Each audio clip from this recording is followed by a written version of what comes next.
Hello guys, welcome back.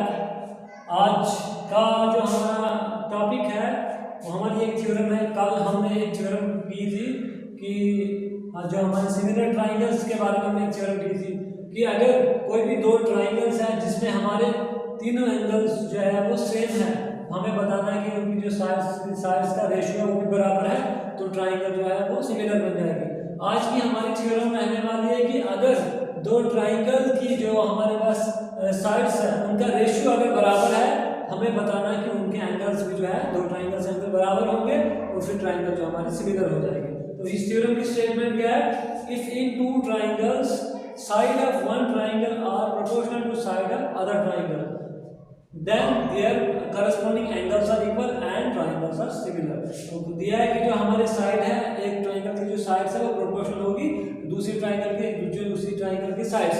Proportional का मतलब है कि जो दो ट्राइंगल्स हैं इनका रेशियो लेंगे, हम उनकी साइड्स का रेशियो लेंगे और रेशियो जो है बराबर है, ये गिवन है हमारे पास। और हमें शो करना है then their corresponding angles are equal, तो उनके जो एंगल्स होंगे तीनों एंगल्स बराबर होंगे और hence triangles are similar, triangle similar बन जाएगी। तो प्रूफ में हमने दो ट्राइंगल्स लेनी है, तो हमने दो ट्राइंगल ली, एक हमारे पास ABC है और एक हमारे पास DEF है। ABC एंड DEF भी टू ट्राइंगल्स, हमने दो ट्राइंगल ली सच दैट इनके जो साइड्स है उनका रेशियो लेता हूं। तो इसका मैंने AB लिया, इसका DE लिया, AB और DE, इसका फिर मैंने AC लिया और उसका DF लिया और उसके बाद BC लिया, इसका ये वाला इसका EF लिया। ये हो गया। तो हम क्या करते हैं कि हमको एक मैं कंस्ट्रक्शन करता हूँ कि PQ में एक लाइन देता हूँ इस ट्राइंगल DF पे, तो मैंने PQ लिया ट्राइंगल इस पे DF पे सच दैट इस तरह से लूंगा कि जो AB जहाँ AB जितना होता है D से P होगा और ACC जितना होता है D से Q होगा। वो है हमारा, ये इतना हमारे पास था। अब हम थ्योरम पे आते हैं। तो नाउ हमारे पास गिवन क्या है? AB अपॉन DE बराबर है AC अपॉन DF, दो चीजें। अब AB जो है, AB किसके बराबर है? DP के बराबर, तो DP लिखा मैंने AB की जगह और DE आया। आगे हमारा AC है, AC किसके बराबर है? DQ अपॉन DF के बराबर।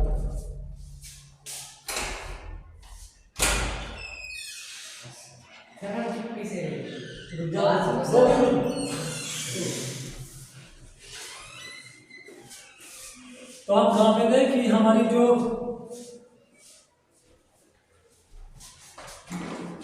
हम देखेंगे हमारी ये वाली, हम कहाँ पे थे कि जो डी हमारे पास है DP, तो हमारा AB की जगह DP आ गया, AB की जगह DP है, AC की जगह DQ है, तो DP अपॉन DE और DQ अपॉन DF के बराबर है। अब हमें देखो कहते हैं हमें क्या करना है कि हमें जो है इन इस जो हमारे पास एक ट्राइंगल अलग से बनेगी, कौन सी? DPQ और दूसरी बनेगी हमारी DE और F। मुझे ये दो ट्राइंगल चाहिए, तो मुझे इसमें ये DP और DE दिया है, मुझे DE नहीं चाहिए फिलहाल।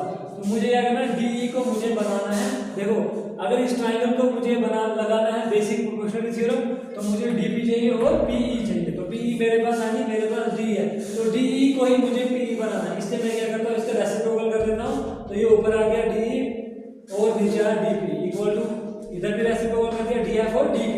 अब क्या करना है? मुझे DQ नहीं चाहिए, मुझे चाहिए इसकी जगह PE। तो मैं क्या करता हूँ, इसमें -1 कर दिया बोथ साइड। जब मैं -1 करता हूँ ताकि क्रॉस मल्टीप्लाई होगा, हमारा जब क्रॉस मल्टीप्लाई हमें आया DE माइनस DP। देखो DE माइनस DP, तो DE हमारे पास पूरी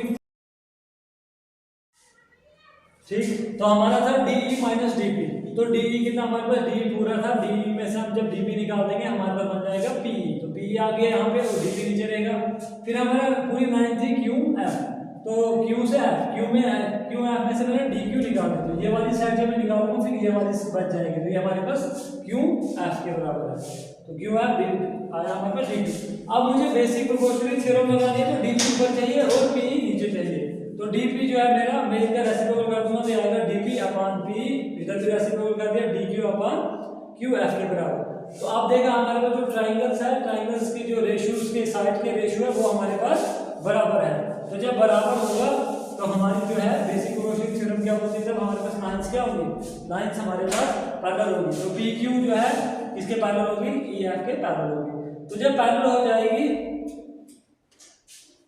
तो जब पैरेलल हुआ हमारे पास, अब जब हमारे पास ये दो लाइंस पैरेलल है, एंगल P है मेरे पास और एंगल E है मेरे पास, एंड एंगल क्यू है मेरे पास और एंगल एफ है मेरे पास। तो जो एंगल पी है मेरे पास, एंगल पी और एंगल पी जो है ये करस्पॉन्डिंग एंगल्स है, क्योंकि एक हमारे पास ट्रांसवर्सल है। हमें क्या पता था, ट्रांसवर्सल एक ऐसी लाइन जो दो लाइन को इंटरसेक्ट करती है, उस लाइन को हम बोलते हैं ट्रांसवर्सल लाइन। तो ये हमारे पास ट्रांसवर्सल लाइन है, तो ये दो लाइंस को इंटरसेक्ट कर रही है, तो ये वाला एंगल और ये वाला एंगल हमारा जो है करस्पॉन्डिंग एंगल हो जाएगा, एंगल पी और ई, और एंगल क्यू और एफ हमारे पास करस्पॉन्डिंग एंगल है। तो गिवन जब हमारे पास लाइंस पैरेलल होती है तो करस्पॉन्डिंग एंगल्स जो है हमारे वो इक्वल होते हैं। तो एंगल पी बराबर हो जाएगा एंगल ई के, और एंगल क्यू बराबर हो जाएगा एंगल इसके बराबर। अब मैं दो ट्राइंगल्स लेता हूं। अब मैं इन दो, जो मेरे पास एक ट्राइंगल है, in triangle D P Q, एक ट्राइंगल मेरे पास एंड दूसरी ट्राइंगल मेरे पास ट्राइंगल डी ई एफ। दो ट्राइंगल्स में लेता हूं डी पी क्यू और डी एफ। देखिए इसमें एंगल डी मेरा, इसमें एंगल डी, दोनों में कॉमन आएगा हमारे पास, कॉमन आया। उसके बाद एंगल पी मैंने निकाला किसके बराबर, एंगल ई के बराबर, और एंगल जो है क्यू हमारा आ गया एंगल एफ के बराबर। ठीक है, तो जब ऐसा होता है तो क्या होता है, देखो दो ट्राइंगल्स जब हमारे पास है, उनके जो है हमारे पास एंगल्स जो है वो बराबर हो जाएंगे। तो हमारे जो कल हमने पढ़ा था angle angle angle criteria, angle angle angle criteria क्या बोलता है, जब हमारे एंगल्स जो है वो बराबर हो जाते हैं तो साइड का रेशियो भी बराबर हो जाएगा। मतलब ये हमारा D P upon D E बराबर हो जाएगा D Q upon D F के बराबर हो जाएगा, और फिर हमारा आया P P Q, D Q किसके बराबर हो जाएगा, ई एफ के बराबर हो जाएगा। ठीक है, इसके बराबर है हमारे पास, क्योंकि हमने कल ही पढ़ा था, तो क्या लिखेंगे, because by angle angle angle criteria हमने कल ही पढ़ा था। इससे पहले वाली थ्योरम जो हमारी है वो उसमें हमने दिया था कि अगर हमारे एंगल्स जो है बराबर होते हैं तो जो उनकी करस्पॉन्डिंग साइड्स है उनका रेशियो बराबर होता है। हमारे हमें एंगल तीनों बराबर है तो करस्पॉन्डिंग साइड का जो रेशियो है वो भी बराबर आया। तो जब बराबर आया, ये इसके बराबर आ गया, तो अब देखो डीपी, हमने डीपी की कैलकुलेशन क्या ली थी, डीपी किसके बराबर होता है हमारे पास, एबी के बराबर है, तो हमारा ये एबी आ जाएगा, और डिवाइड में क्या आ जाएगा हमारा, ये ऐसे ही रहेगा, इक्वल टू डी क्यू की जगह क्या था हमारे पास एसी, क्योंकि डी क्यू एसी के बराबर है, तो डी एफ के बराबर इक्वल टू पी क्यू और ई एफ के बराबर। मैं इसका नाम दे देता हूँ, उसको नाम देता हूँ सेकंड। देखो फर्स्ट में देखो A B upon D, A B upon D, A C upon D F, A C upon D F, B C और ई एफ। तो from first and second, first and second से मेरे को क्या होगा, देखो हमारे पास जो है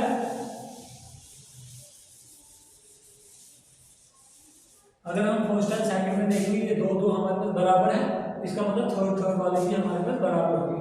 तो थर्ड हमारे पास आया बी सी और ई एफ, तो किसके बराबर होगा, पी क्यू और ई एफ के बराबर। तो ये ई एफ का डिवाइड में मल्टीप्लाई हो जाएगा, तो हो जाएगा हमारा पी क्यू इंटू ई एफ, तो डिवाइड में भी है मेरे पास ई एफ, तो ये वाला ई एफ और ये वाला ई एफ खत्म, तो मेरा बी सी किसके बराबर आ गया, पी क्यू के बराबर आ। अब पी क्यू के बराबर है, देखो हमारी ए बी इस साइड पे, ये अब इसकी और इसकी तीनों साइड जो हमारे पास बराबर है। अब मैं क्या कर रहा हूँ, अब मैं लेता हूँ कौन सी ट्राइंगल, इन ट्राइंगल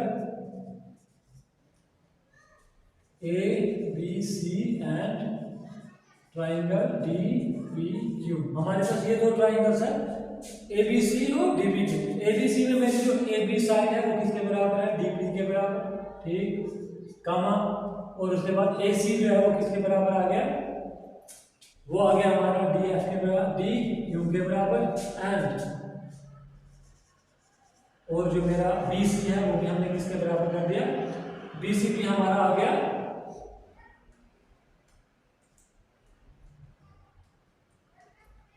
हमारा पी क्यू के बराबर। अभी हमने निकाला बी सी के बराबर। तो in triangle A B C and triangle D P Q हमारी दो ट्राइंगल्स थी, इसमें हमने क्या बताया कि जो इनकी तीनों साइडें जो है बराबर है। तो जब भी तीनों साइडें बराबर होती है तब दो ट्राइंगल्स क्या हो जाती हैं, वो कॉन्ग्रुएंट हो जाती है। क्या हो जाती है, तो ये दो, ये ट्राइंगल कौन सी, ए बी सी जो है वो कॉन्ग्रुएंट होगी ट्राइंगल डी पी और क्यू, ये ऊपर वाली ट्राइंगल डी पी क्यू। तो ये जब हमारे पास होगी, किससे हमने निकाला, बाई साइड साइड साइड, तीनों साइड जो है बराबर, तीनों साइड, एक साइड दो साइड तीन साइड, तीनों साइडें बराबर होगी, हमारा ट्राइंगल दोनों कॉन्ग्रुएंट होगा। तो जब कॉन्ग्रुएंट ट्राइंगल हो जाती है तो उनके एंगल भी हमारे बराबर हो जाते हैं। एंगल ए जो है वो किसके बराबर हो जाएगा, एंगल डी के बराबर, एंगल बी जो है वो किसके बराबर हो जाएगा, एंगल पी के बराबर, और एंगल पी अभी हमने निकाला कि बराबर। यहाँ से हमारा निकलेगा एंगल जो बी है वो किसके बराबर आ गया, एंगल ई के बराबर। एंड हमारा जो एंगल सी है वो किसके बराबर हो जाएगा, एंगल क्यू के बराबर। और अभी हमने किया कि एंगल क्यू जो है वो क्या एंगल एफ के बराबर है। यहाँ से हमारा एंगल सी जो है वो बराबर हो जाएगा एंगल एफ। देखो एंगल ए बराबर आ गया डी के, मतलब ये वाला एंगल इस एंगल के बराबर है। फिर एंगल बी एंगल ई के बराबर आ गया और एंगल सी जो है हमारा एंगल एफ के बराबर आ गया। तो हमने तीनों एंगल्स जो है वो बराबर शो कर दिए हैं। तो हमारे जो हमने ट्राइंगल्स में हमें साइड्स जो थे वो प्रोपोर्शनल दिए थे, तो हमने तीनों एंगल्स बराबर कर दिए। जब हमारे तीनों एंगल्स बराबर हो जाते हैं और गिवन में हमारा जो साइड्स का रेशियो है वो भी बराबर है, तो therefore triangle A B C और जो ट्राइंगल है मेरे पास डी ई एफ, ये दोनों ट्राइंगल क्या हो जाती है, सिमिलर हो जाती है। तो यही हमारा था कि अगर हमारे पास कोई भी दो ट्राइंगल्स होंगी, उनमें से दोनों ट्राइंगल्स के जो साइड्स का रेशियो है वो प्रोपोर्शनल है, मतलब कि उनका साइड्स का रेशियो बराबर है, तो then their corresponding angles are equal, तो उनका करस्पॉन्डिंग एंगल बराबर होगा और ट्राइंगल जो है सिमिलर हो जाएगी। तो हमने एंगल जो है बराबर कर दी है और हमारी जो ट्राइंगल है वो सिमिलर हो गई है। ठीक, उसके बाद हमारी एंगल्स जो है वो सिमिलर हुई है, बस ये हो गया। अब हमारी इसके बाद जो एक और थ्योरम बचती है वो हमारे पास है, इसमें साइड एंगल साइड। तो उसमें हमने क्या लेना है, एक एंगल्स और दो साइड, एक एंगल होगा और दो साइड का रेशियो बराबर होगा। उससे भी हमें बताना है कि अगर ऐसा तो उसमें भी ट्राइंगल जो हमारी सिमिलर हो जाती है। तो इंशाल्लाह वो हम अगले आने वाले वीडियो में करेंगे। Okay, thank you.